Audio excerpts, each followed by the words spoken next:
আমরা যখনই এক লোকমা খাবার মুখে দিই, আমাদের শরীরের ভেতরে শুরু হয় এক দীর্ঘ এবং জটিল রাসায়নিক যাত্রা। পরিপাক বা ডাইজেশন শুরু হয় মুখ থেকেই।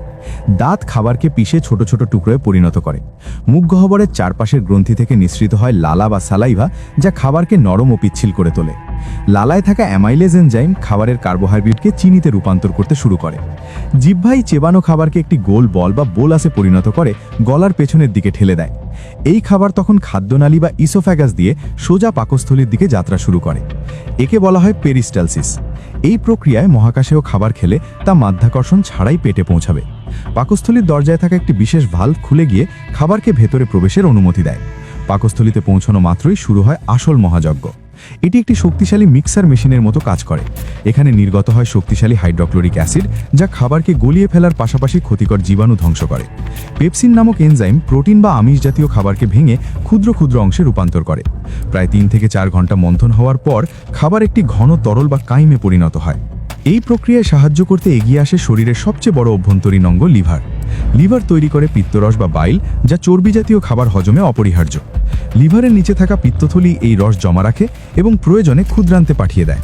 পাকস্থলীর ঠিক নিচেই থাকে প্যানক্রিয়াস বা অগ্নাশয়। এটি শক্তিশালী হজমকারী এনজাইম সরবরাহ করে।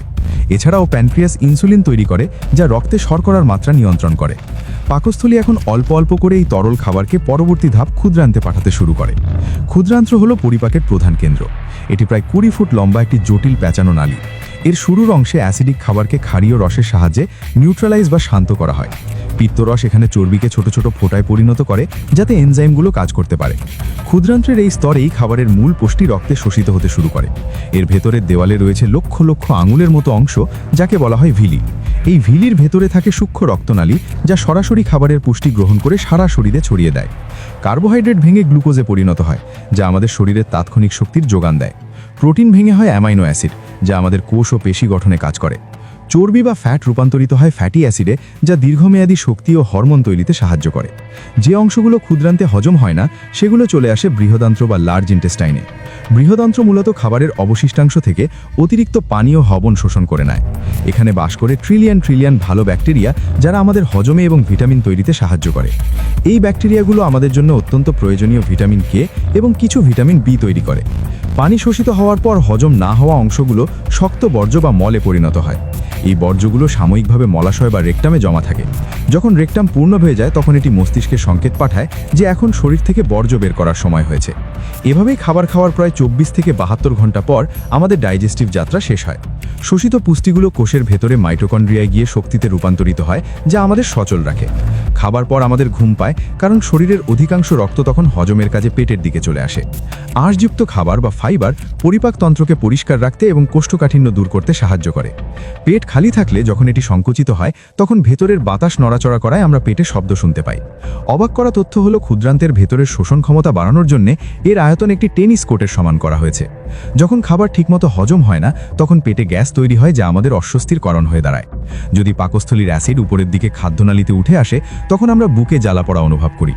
দই বা প্রোবায়োটিক সমৃদ্ধ খাবার আমাদের অন্ত্রের ভালো ব্যাকটেরিয়ার সংখ্যা বাড়িয়ে হজম শক্তি বাড়ায়। অতিরিক্ত তেল চর্বিযুক্ত খাবার পরিপাকতন্ত্রের কাজকে কঠিন করে তোলে এবং পুষ্টি শোষণে বাধা দেয়। খাবার সময় অতিরিক্ত পানি পান করলে পাকস্থলীর অ্যাসিড পাতলা হয়ে যেতে পারে, যা হজমে দেরি করাতে পারে। ধীরে সুস্থে চিবিয়ে খেলে পাকস্থলীর ওপর চাপ কম পড়ে এবং হজম অনেক দ্রুত হয়। আমাদের পেট এবং মস্তিষ্ক সরাসরি যুক্ত।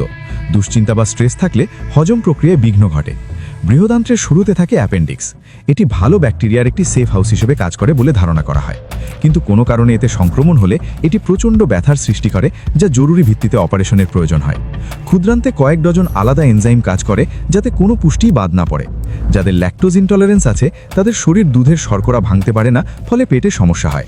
গ্লুটেন সেন্সিটিভিটি থাকলে গমের খাবার অন্ত্রের দেওয়ালকে ক্ষতিগ্রস্ত করতে পারে।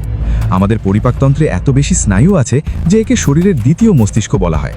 আমাদের শরীরের 90% আনন্দের হরমোন সেরোটোনিন এই পেটেই তৈরি হয়।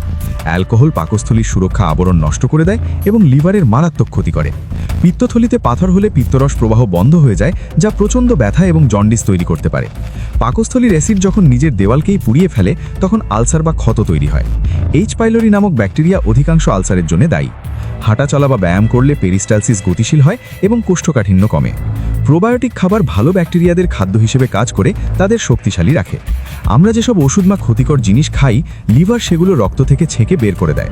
লিভার বাড়তি চিনিকে ভবিষ্যতের জন্য সঞ্চয় করে রাখে গ্লাইকোজেন হিসেবে। যখন আমরা দীর্ঘক্ষণ না খেয়ে থাকি, তখন লিভার সেই জমানো চিনি রক্তে ছেড়ে দিয়ে শক্তি দেয়। ডায়রিয়া হলে বর্জ্য খুব দ্রুত বেরিয়ে যাওয়ার জন্যে বৃহদান্ত্র পানি শোষণের সময় পায় না। অন্যদিকে বর্জ্য বেশিক্ষণ জমা থাকলে তা অনেক শক্ত হয়ে যায়, যাকে আমরা কোষ্ঠকাঠিন্য বলি। প্রবাদ আছে, খাবার 32 বার চিবিয়ে খাওয়া উচিত, যাতে পরিপাকতন্ত্রের কাজ সহজ হয়। রাতে ঘুমানোর সময় আমাদের পরিপাকতন্ত্র ধীর হয়ে যায়, তাই শোয়ার ঠিক আগে ভারী খাবার খাওয়া উচিত নয়। আপনার অন্ত্রে যত বেশি বৈচিত্র্যময় ব্যাকটেরিয়া থাকবে, আপনার শরীর তত বেশি রোগমুক্ত থাকবে। অপ্রয়োজনীয় অ্যান্টিবায়োটিক খেলে অন্ত্রের ভালো ব্যাকটেরিয়াগুলো মারা যায়, যা হজমে দীর্ঘমেয়াদী সমস্যা করে। পাকস্থলী অত্যন্ত স্থিতিস্থাপক। এটি খালি অবস্থায় ছোট থাকলেও প্রয়োজনে অনেক গুণ বড় হতে পারে। খাবার 20 মিনিট পর মস্তিষ্ক সংকেত পায় যে পেট ভরে গেছে, তাই ধীরে খেলে ওজন নিয়ন্ত্রণে থাকে। তিতো স্বাদের খাবার আমাদের পরিপাক রসের নিঃসারণ বাড়িয়ে হজমে সাহায্য করে।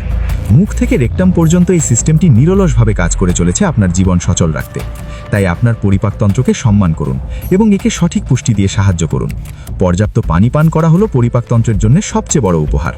মনে রাখবেন, অধিকাংশ রোগের শুরু হয় পেট থেকে, আবার সুস্থতার শুরুও এখান থেকেই। আপনার কি প্রায় গ্যাসের সমস্যা হয়? আমাদের কমেন্টে জানান। ভিডিওটি ভালো লাগলে লাইক দিন এবং অন্যদের সাথে শেয়ার করুন। মানবদেহ নিয়ে এমন আরও রোমাঞ্চকর তথ্য পেতে আমাদের চ্যানেলটি সাবস্ক্রাইব করে সাথেই থাকুন। ধন্যবাদ।